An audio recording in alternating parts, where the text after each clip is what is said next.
Анализ жүргүзүлгөн мектептердин 25%да класстарда жарык берүү абалы жакшы эмес. Көпчүлүк электр энергиясын үнөмдөйбүз деп жарыкты өчүрүп, күңүрт бөлмөлөрдө билим берилип келет. Энергоэффективдүүлүктү алдыга жылдыруу стандарттар жана нормативдик жөндөп аталышындагы иш-чарада саламаттыкты сактоо министрлигинин өкүлдөрү 17 жашка чейин балдардын көрүүсү калыптангандыктан алардын ден соолугуна зыяндуулукту жаратпоо керек дешет. Мунун негизинде техника өнүккөн маалда жарыкты жакшы таратуучу, энергияны аз коротуучу электр шамдарын тапса болорун белгилешет.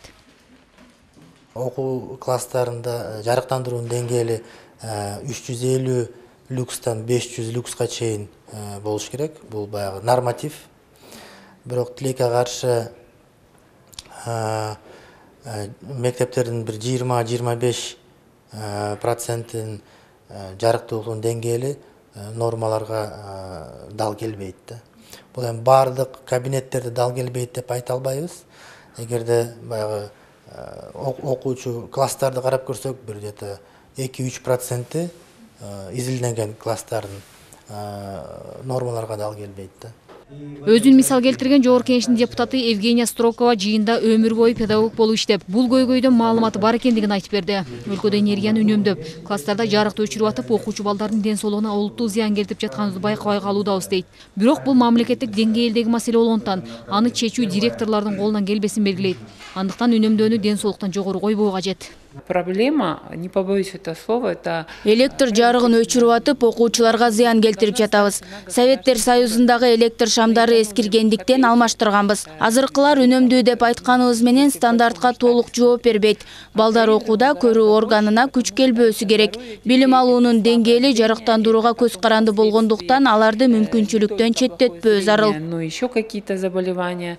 Адистер балдардын көрүүсүн эртелен начарлоосун, мектептердин стандартка ылайык курулбай калгандыгына да байланыштырууда. Соңку мезгилде терезелердин талапка ылайыксыз өлчөмдө болушу, класстарга жарыктын сол тараптан тийбей жаткандыгы да кедергисин тийгизүүдө. Билгендер үчүн атайын эрежелердин сакталуусу да өзгөчө маанилүү. Тилекке каршы мунун баары аткарылбай жатат. Анын үстүнө технология өнүккөн заманда балдардын жашоосу компьютер, кол телефондорго байлангандыктан бул эң башкы коркунуч.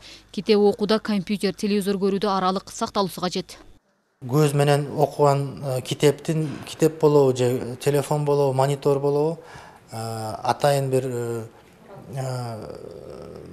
30-40 сантиметр аралыкты сакташ керек да. Көзгө аябай жакын кармап окубаш керек.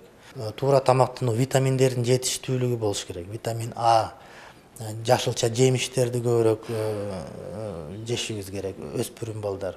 Бириккен Улуттар уюмунун атайын долбоорунун алкагында ИАЭП өлкөлөрүндө мындай көйгөйлөрдөн арылуу үчүн бир катар мектептерге анализ жүргүзүлүп, алардын канчоосу талапка ылайык, канчасында кайсы тартиптер сакталбагандыгы такталган. Эми адистер менен биргеликте бул көйгөйдү чечүү боюнча кеп кеңештер айтылып, талкуулар жүргүзүлмөкчү.